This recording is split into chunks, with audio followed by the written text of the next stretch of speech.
Hi,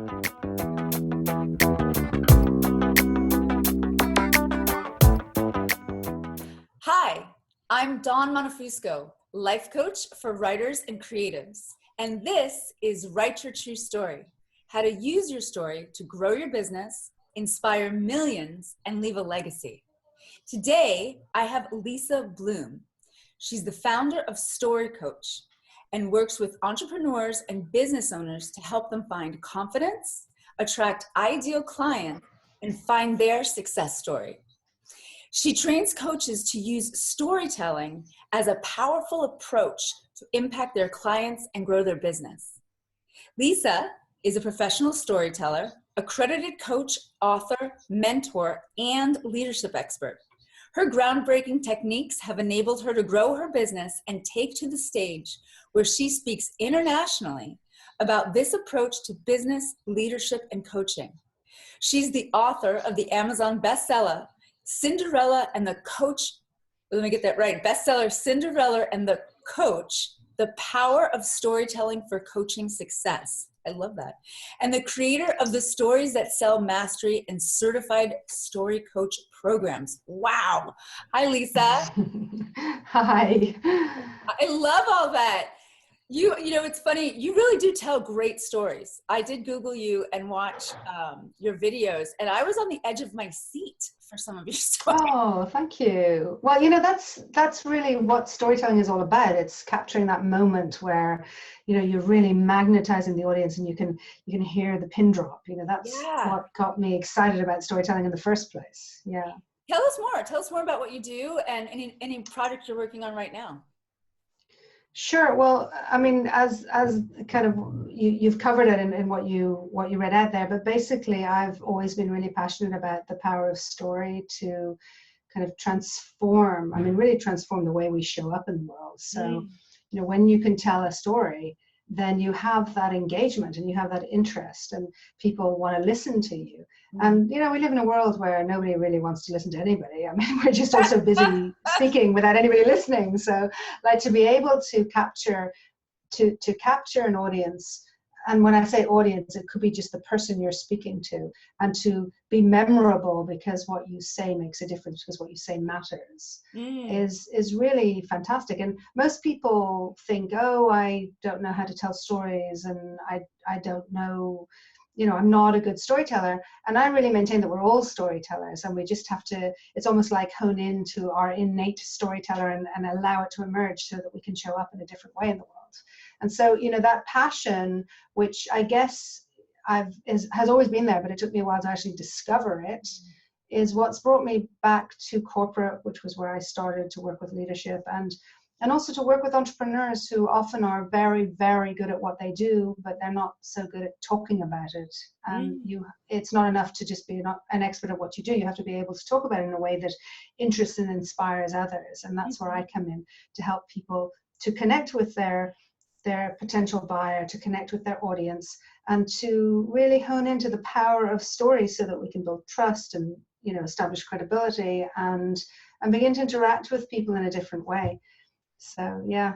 That's awesome. Do you, is it possible to tell the wrong story in business? Like if you have lots of... Oh, absolutely.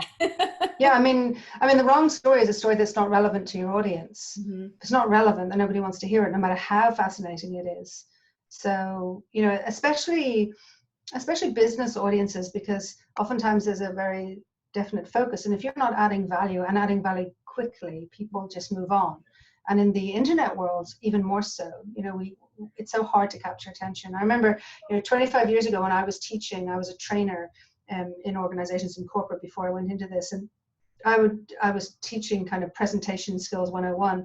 I remember we used to teach that when you are interacting with an audience, you have about, you know, 3 to 10 minutes to make an impression. Now it's more like 3 to 10 seconds. Yeah. So if you don't have that engagement fast, then people are going to surf on the internet or just, you know, delete and move on. So you really have to be able to capture that interest. And I think story is the very best way to do that, because we are wired for story as people, as humans. You know, it's in our brain, it's in our very being. So it's honing in on that thing that we all really do know how to do, and we know what it is, we know how to identify it, but somehow we don't always think about it or have honed it to the point where it is effective enough to really make this magic happen. How do you help people who maybe are being too general and not personal enough?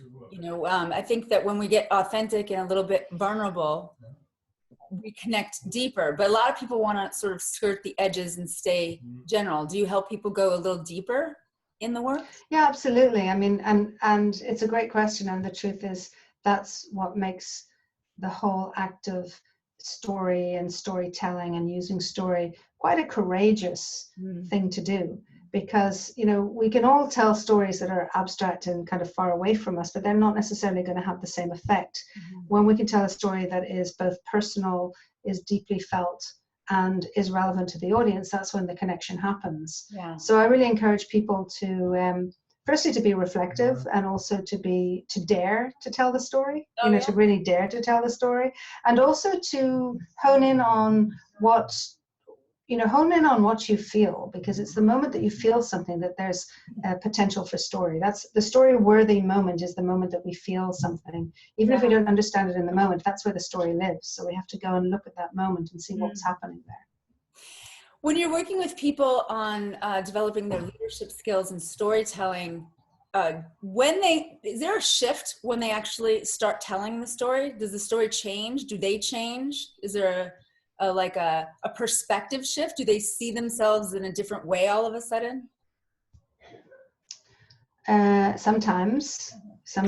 I think what often happens is people tell a story, and then once they do some work on themselves and the story, they discover that that's not the actual story. The story is somewhere else. There's a story behind the story. And what they're telling is not always what they think is their story, is not always it. So when they can dig a little deeper and find the real story, usually that's the point where people feel just really comfortable. Really comfortable, because when you can articulate who you are and what you do, and a sense of, that essence, that sense of who you are, what I call the core story, when you can articulate that, it's almost like you step into your full potential and your full presence. And it doesn't feel dramatic and vulnerable and scary. It actually feels really confident and powerful. Yeah, that's awesome. I love that. So when you get comfortable and you feel like, I guess when you get comfortable, that's kind of what I'm feeling right now, is the click for the authentic part. People can feel when you're being real. Yeah. You know what I mean? And absolutely. And give us some information on how doing that would attract more of the client that you want to work with. Okay. So I think, I always say that once upon a time, it was much easier to trust so many things, whether it was, the government, the church, the economy, your health, what good food is, what bad food is. And, things seem to have been simpler. And nowadays it's much more difficult to trust the person that you're about to interact with, the person that you feel drawn to, the person whose work you feel drawn to. And so we need to establish trust, and we need to establish credibility. And when you tell a story, an authentic story, you actually can't fake authenticity. People try to, but when you listen to somebody who's kind of pretending to be authentic, you can feel it. In fact, I think you can feel it a mile away. So when you hear an authentic story and you feel something and you connect, you're not just connecting with the other person, you're connecting to the part of that story that is actually in you. Wow. And that's a very deep connection. And that develops trust almost instantaneously if you're doing it well as the storyteller. And so when you have that trust, you're much more likely to make the investment to say, yes, this is the person I want to coach with, or yes, this is the person I want to do whatever it is that you're selling. The trust, I think, is the crucial piece. And we're living in a world, especially online, where it's very difficult to know who to trust. And so when you listen to, you listen to so many people out there, the so-called gurus who are telling you, you have to do this and you have to do this, or you have to trust me. And so often we get drawn into something and we're not quite sure, but we think, well, we ought to do something, or we're made feel bad for not doing that thing. And then our trust is really broken. And I think that, in this industry, especially in the online part of it, we have to work very much harder at, firstly, at being credible and having integrity, but also at building that trust. Story, if you're willing to dare to be truly authentic, or as authentic as you can be, and you're willing to really open up and share from a place that's much more real, then I think people sense that and they feel it, and they're much more likely to invest in you and to feel that, yes, this is a person I can trust, has my best interest at heart. They're not just out to make a buck. That's beautiful. Well said, Lisa. When you first started out, were you telling stories? Is that how it all began? It's funny because when I was in corporate, I was telling stories as a trainer, but I didn't really call myself a storyteller. In fact, I actually almost didn't notice. And there was this moment which was really fascinating. I had just moved countries. I had left my corporate career behind. I had some young kids. I was trying to figure out what to do next. And this new friend invited me to an evening of storytelling. And I remember walking into the room and seeing these two people, a man and a woman, up on stage and beginning to hear them tell stories. And it was almost like, the walls were shaking. I had this feeling of, I just couldn't breathe almost. And realizing, this big realization that this is what I've been doing my whole life. I just didn't know what it was called. Cool. And then I went to the woman who I knew was training in storytelling, and I said to her, I want to join your course. And she said, okay, sure. And I said, no, take my money. Like, I want to join now. I'm not willing to wait. I don't care if you started. Like, I've got to do this. And I immediately started studying with her. I spent more than a year studying with her and became a professional storyteller. So I learned, the whole, standing on stages and telling stories as a profession, but very quickly realized, firstly, that there was something in this moment of telling a story that connected very deeply for me with coaching. That magic, safe environment where anything is possible and you begin to see new possibilities. But also I felt like, this is something I've always used in the context of business. So if I can create this level of magnetism on the stage as a storyteller, what would happen if I told the story in my business? Like, how could I really leverage that ability and use it to get clients and use it to progress my business? And that's really where it started.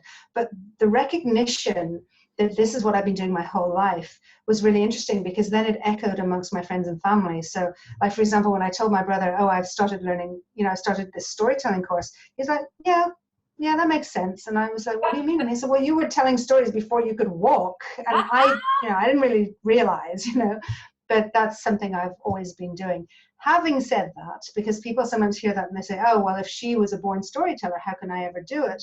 I do believe it's totally learnable. And I do believe we're all doing it anyway, just to a later or greater extent. And that's where we have to, that's where we can work from. Do you think that when people say things like, oh, you're natural, it's because they're afraid to get on stage? Do you ever work with people that are not telling their story on stage, but maybe are using it for their marketing materials or using it in other ways in business? Yeah, absolutely. I mean, getting on stage is not for everybody. And I always say you have to do, you have to follow the path that you're strong in. But story is equally important, whether you're doing social media, whether you're doing networking, whether you're writing.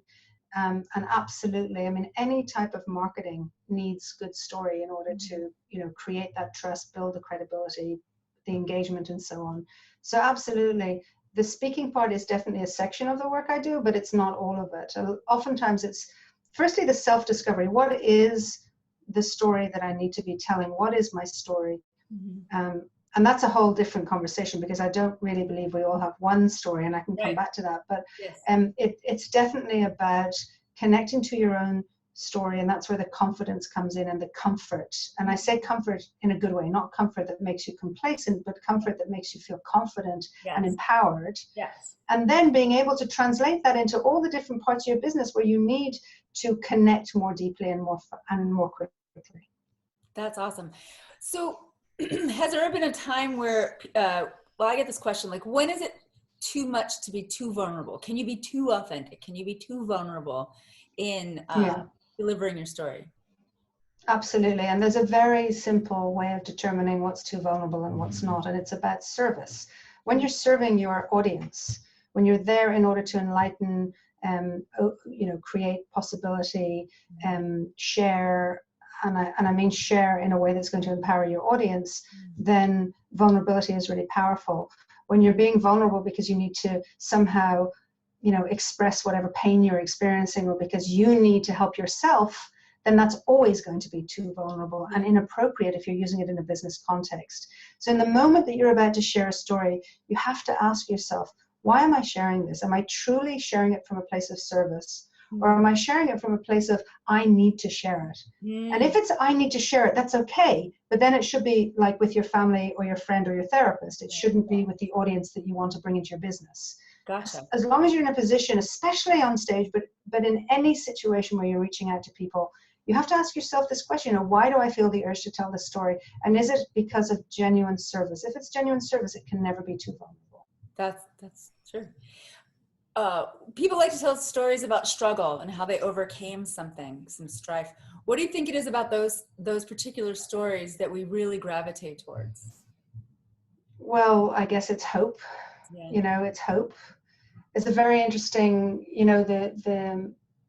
the myth of Pandora's box.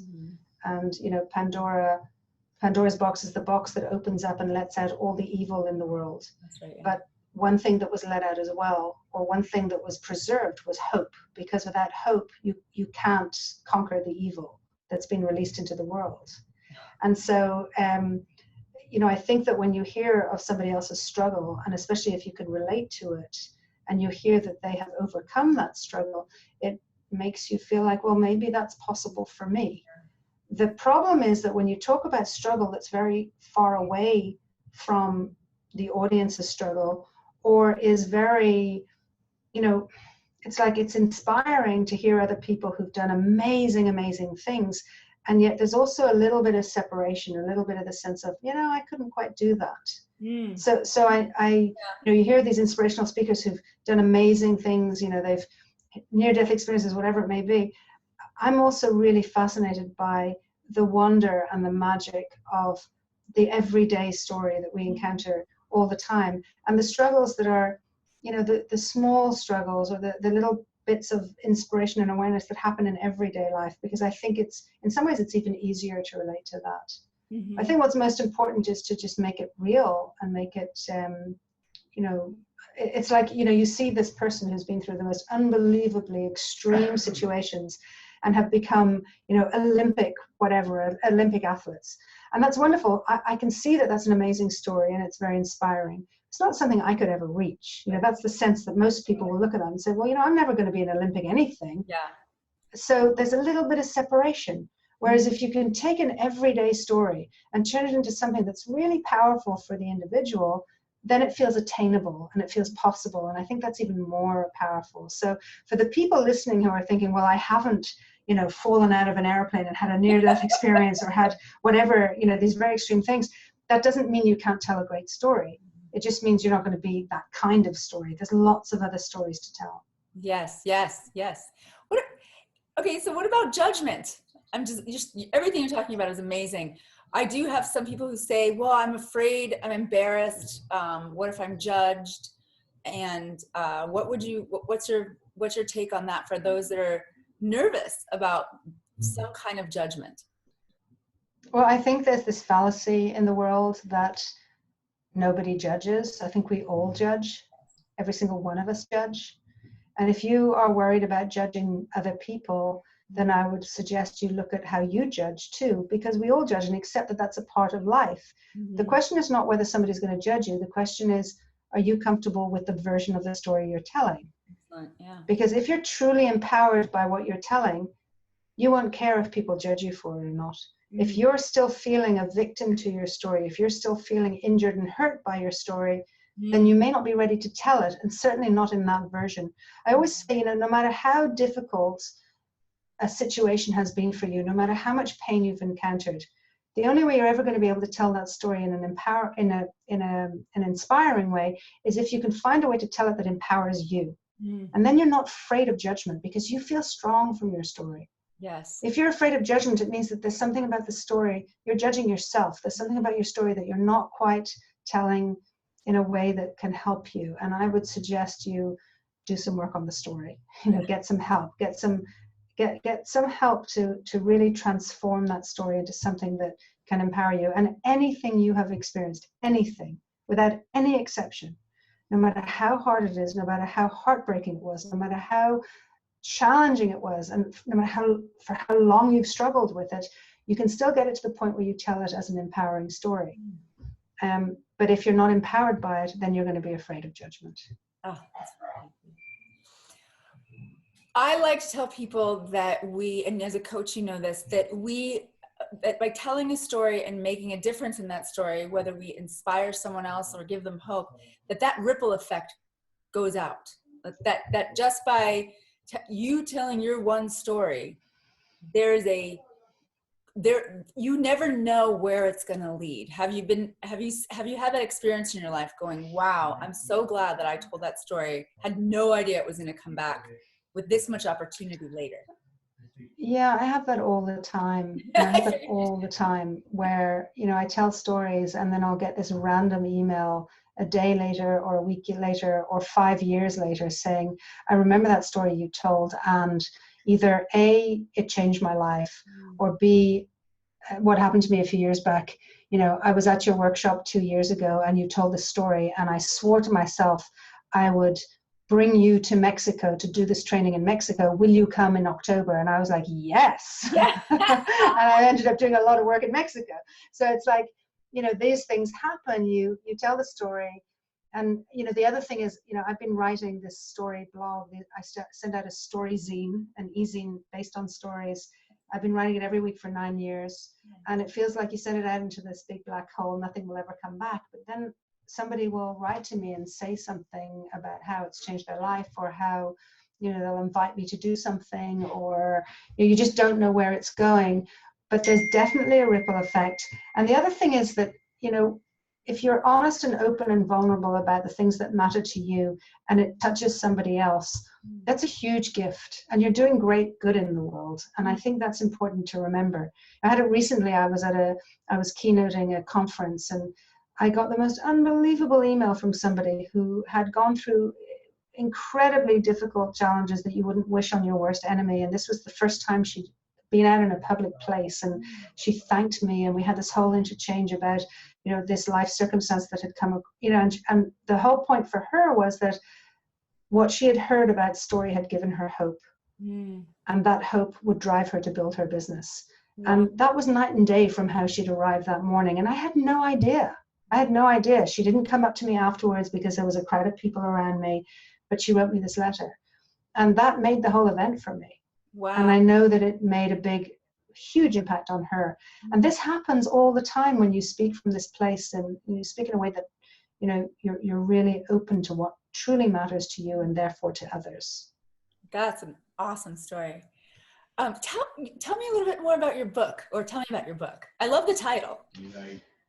Yeah, well, I wanted to put together just this approach I have for coaching or through story. I believe that, as I've kind of alluded to before, we really define our reality by the stories we tell.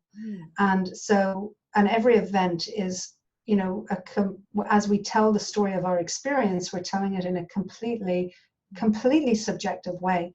And if you revisit that story and the original experience and shift the story slightly, and that doesn't mean making anything up, it means looking at it from a different perspective, using your coaching skills to change the impact that story has, what results is that you completely change your reality. That's what got me into this whole journey in story coaching.